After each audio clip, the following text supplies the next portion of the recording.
Hello and welcome to another episode of A Slice of Health, the Candid Health Chat podcast, where we slice away health truth from health fiction. Join me and my friends as we challenge common health myths via chit chat, powered by several cups of coffee.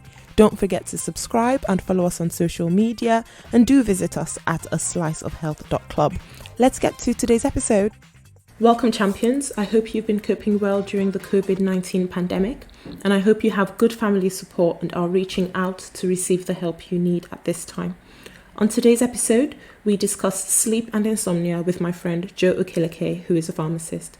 At a point, he starts to turn the tables and starts interviewing me and assessing my own sleeping habits and coffee intake. I hope you enjoy the episode.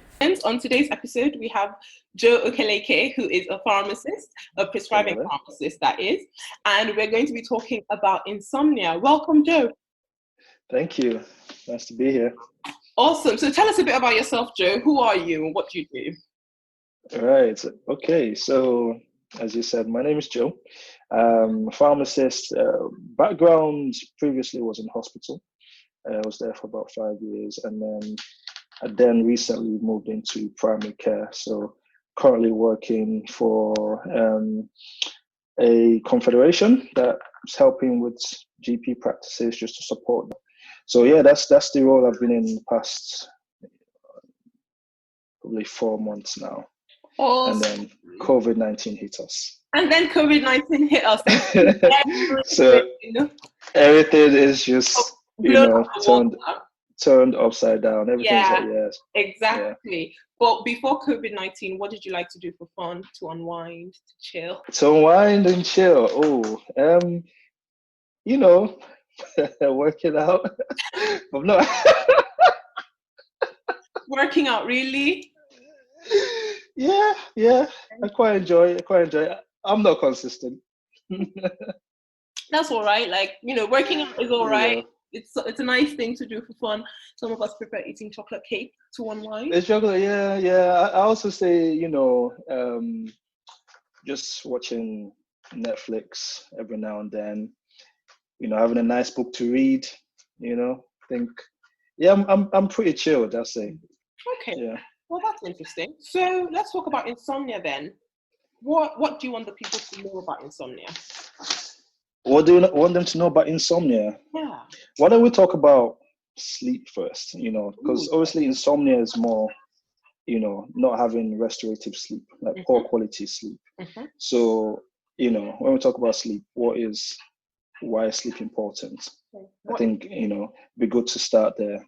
Okay, so what is sleep? So, what is sleep? So sleep, when you talk about insomnia, it's essentially someone who has poor quality sleep. So they might lay on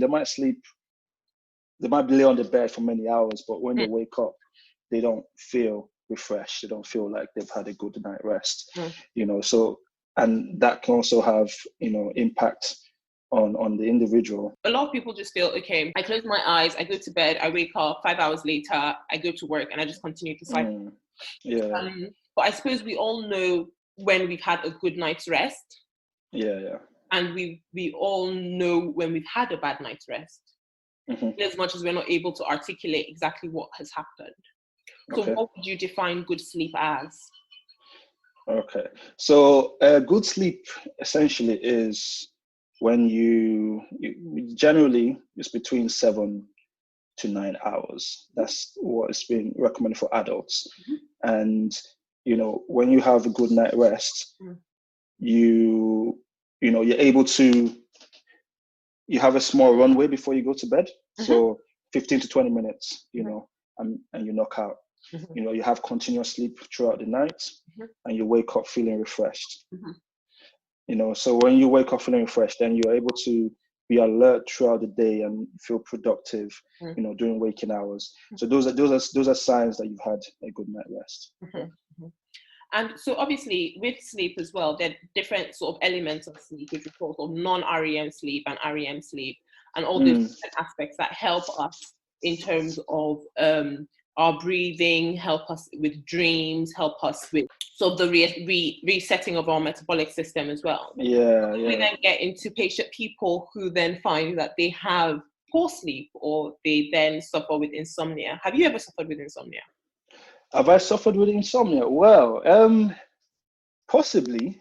Yeah, I do have periods where I wake up and, I know that I've not had good night rest. I know that. Have you ever been able to sort of identify like what night it was, like what happened that specific day?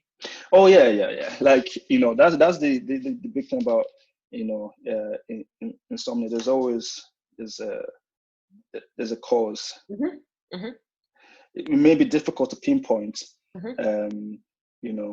but there's the different causes of insomnia.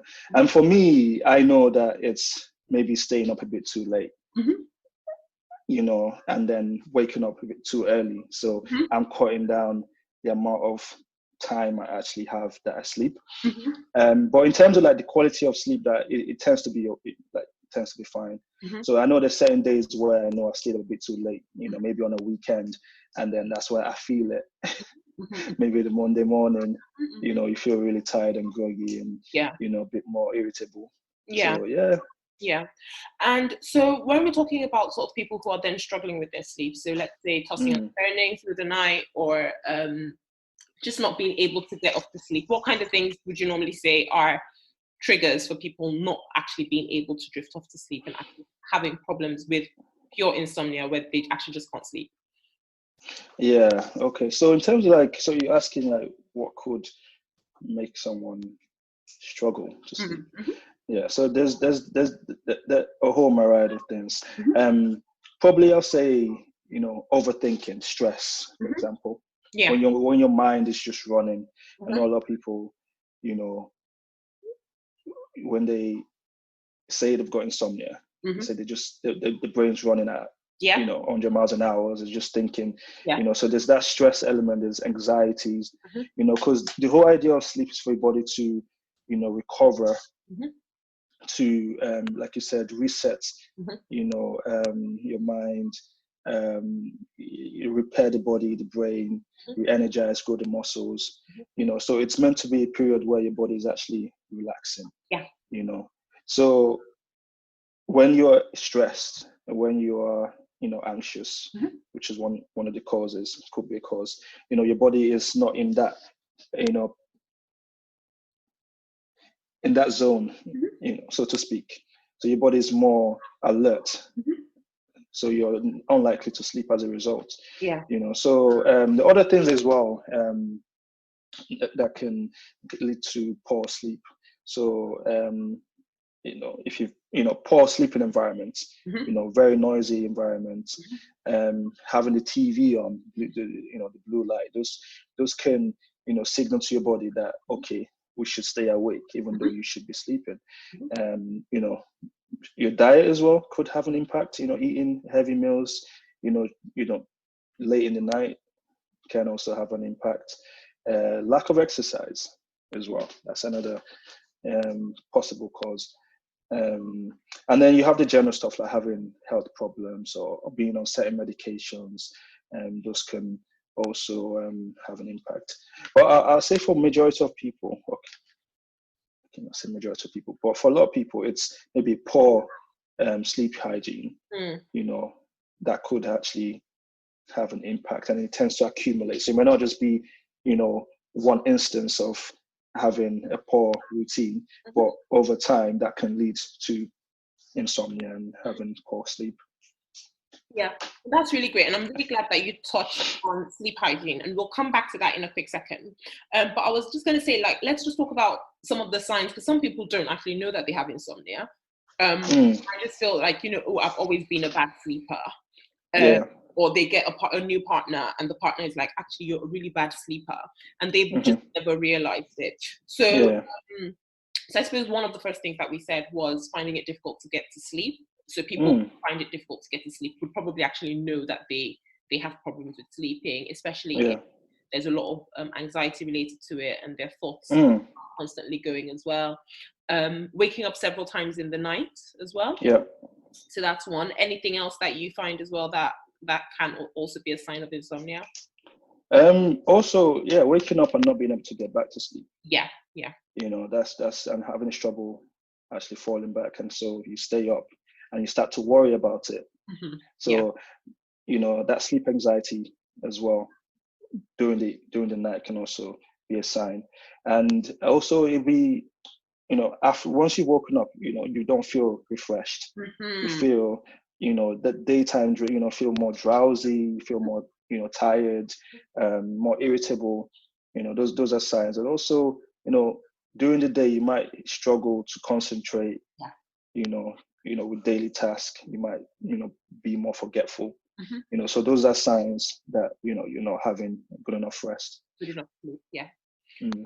And also something I was also going to mention as well in terms of things that can contribute to insomnia are drugs that we take. And I was going to mention caffeine as a drug as well. Oh yes, definitely. Because obviously coffee is a stimulant, and that is coffee in Coca-Cola. That is coffee in just coffee. That is caffeine in teas as well, green teas, those kind of things. They can also contribute as well. And then obviously substances like cocaine, ecstasy, and other. Yeah, and nicotine as well. Let's not forget. Yeah, that's true actually. That's also a stimulant as well. And even alcohol can also have. It just leads to having a poor sleep quality. Yeah. So you wake up having that hangover effect. Exactly. So your sleep is not. It's not as. It's not the quality that it should be, because you mentioned about the different stages of sleep. So alcohol has an impact on having a deep restorative sleep. Yeah. So you wake up feeling a lot more unrefreshed. Yeah. But yeah, like you said, caffeine definitely a stimulant. Big advice: don't have caffeine at least 4 hours before you go to bed. At least. Wait, you have caffeine in the evening? I do. So just because of the way my work schedule is, my clinics normally finish at 6 p.m. Okay. And because obviously I'm still doing paperwork after that, so a lot of times I'm still at work after 6 p.m. And so my last coffee might be around 4 o'clock, maybe 5. Has that had an impact on you? Have you noticed it, like when you have coffee a bit later during the day? No, actually not so much the caffeine. But personally, I'm not the best sleeper. I like to sleep, but I'm not really the best. So like, especially if I'm really tired or really exhausted or really bored, I just sleep. I sleep well. Yeah. But at night time, especially if I have something to do the following day, I'm not really the best sleeper. And also the kind of mattress that I've got makes a huge impact on how I can sleep. Very true. Sounds around me impact my sleep as well. The temperature impacts my sleep significantly. So I'm very, very sensitive to sleep. If someone you're giving away all the top tips. So you can tell me all the things that I need to do. No, you know what you need to do.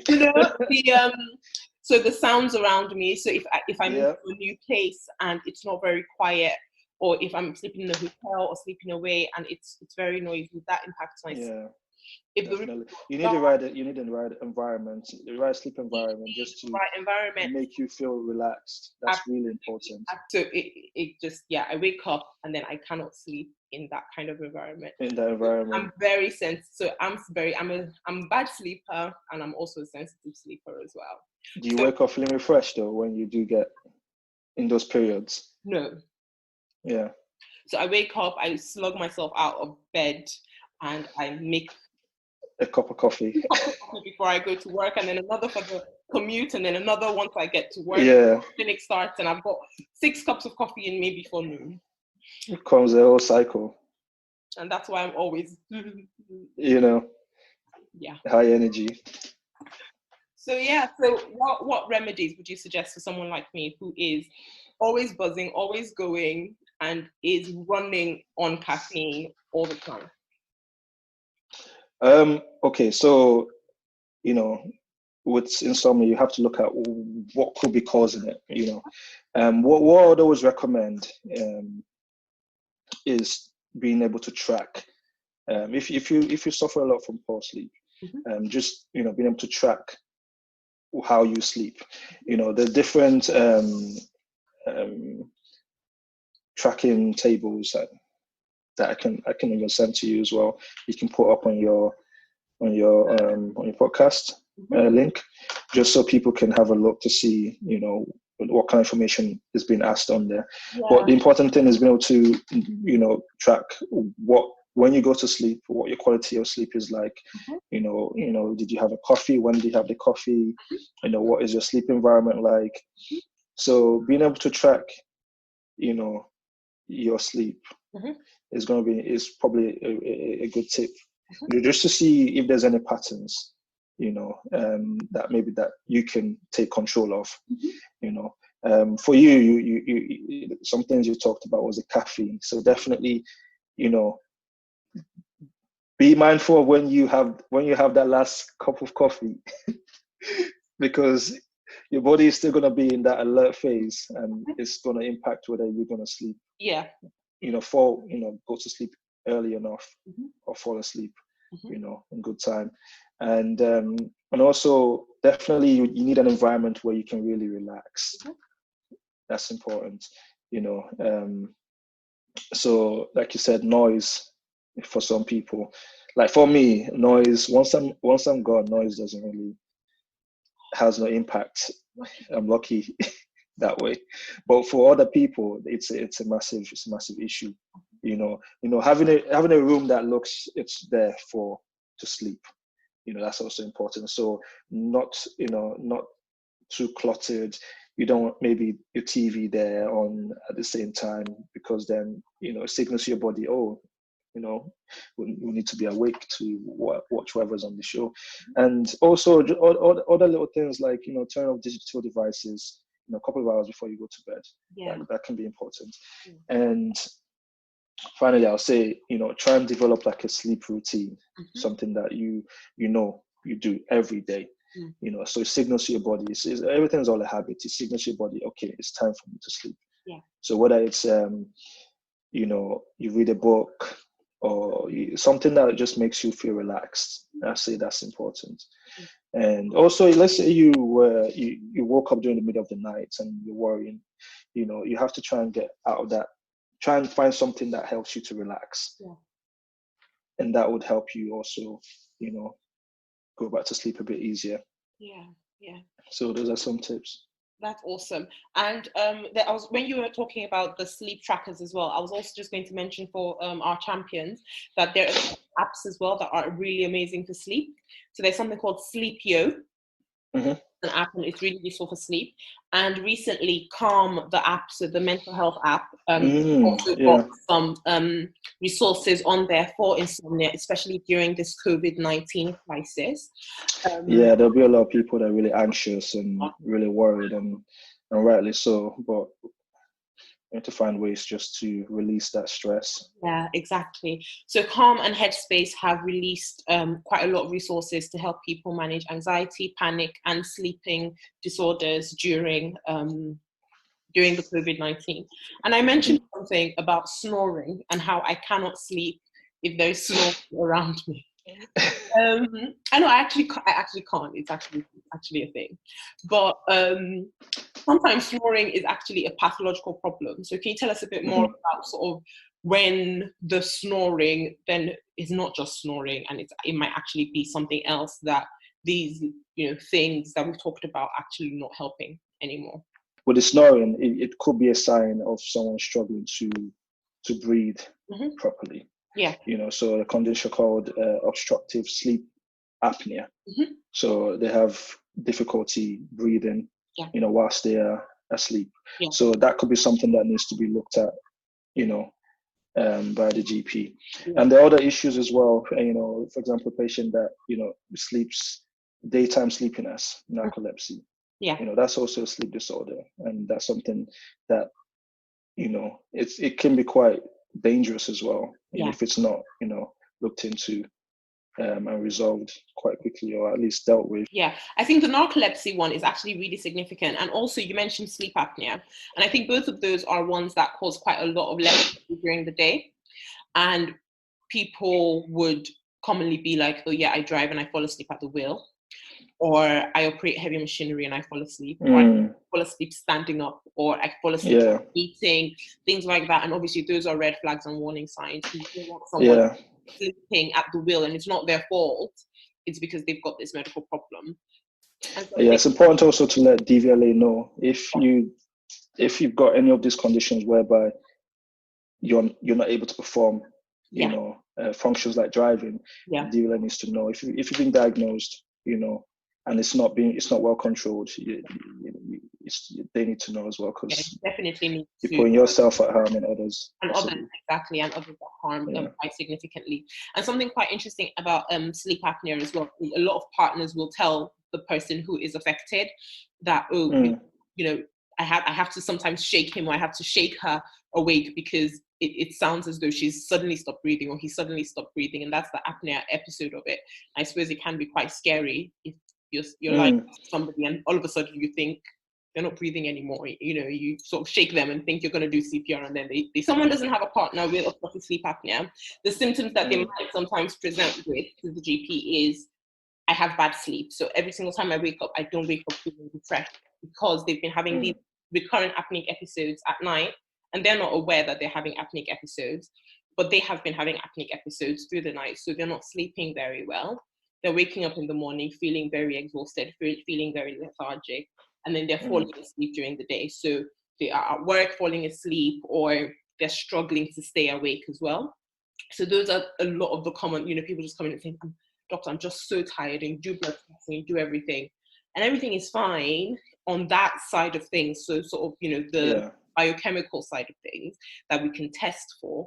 But then when you actually do an in-depth analysis and actually take a history, asking about all sides of life, what's your sleep like? How do you feel when you wake up in the morning? Do you suffer from insomnia? And some of these people might not say they suffer from insomnia, and that's why I think it's important we talked about it at the beginning. But when you ask them, when you wake up in the morning, do you feel refreshed? Do you feel ready for a new day? A lot of people don't have that.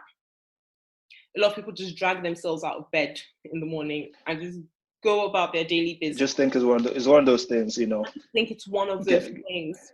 Yeah. But sleep is supposed to be refreshing. Sleep is supposed to be restorative. When you wake up in the morning with the sun, you're supposed to feel ready for a new day. And so when you continuously feel that slug of dragging yourself out of bed, then we need to assess, is there something causing it? So is there a sleep disorder? Is there sleep apnea? Is there narcolepsy? Is there something interrupting your sleep? And so people can go for sleep studies. They can assess how they're breathing, what the oxygen and carbon dioxide exchange is like during sleep, and the wave patterns in the brain during sleep as well. That's really those are very important things, aren't they? They're very important. But I think a lot of people can also take ownership as well by actually, looking at their own sleeping patterns, looking at their sleeping habits, and saying, is there anything that I can change that will help me go to sleep? And then if that's not working, if nothing is resolving that, then you might need, if it's something, for example, patient that have more chronic insomnia, then you might say, okay, this is a time that we need to speak to the GP. But I think there's always that there's a lot of resources. With poor sleep, simple solutions like we've talked about, like having a routine, your sleeping habits, those can actually help to resolve a lot of the issues. The small percentage of people, it could be other sleep disorders that need more intervention as well. Yeah, definitely. And I was going to say something, actually, as a pharmacist, I'm sure you must have had, when you working in the community, you might have you ever had anyone come to you asking for sleep medicine? And what have you ever recommended anything? Valerian root, chamomile tea, any are you pro herbs? I'm not really pro herbs. What about Z drugs? So the Zopiclone, the Zolpidems, which people normally want. So when we talk about sleeping tablets, those are the proper sleeping tablets. Zopiclone, diazepams and nitrazepams. So these are benzodiazepines. that act as anxiolytics. So they relax your. They help to relax you. Yeah, they can be helpful in the short term. Mm-hmm. Yeah. So if for example sleep hygiene routine is not working, you can try those for a short period of time, Mm-hmm. and they're not really helpful long term because of some of the effects that they can have. Mm-hmm. Even on the short term, they also have certain effects, and they can have interactions with other medications as well. So that's something that you have to, before taking those, you have to discuss that with your GP or your pharmacist. Then with the, herbal medications as well, running that by your pharmacist. Checking that you're not on any other interacting medications that might actually have a worse impact on you. Yeah. And with the reason why we don't recommend hypnotics long term for insomnia is one, because the cause of the insomnia is something that we need to establish. Yeah. So if you don't establish what the cause is, no matter how long you take the medication for, it's unlikely to help.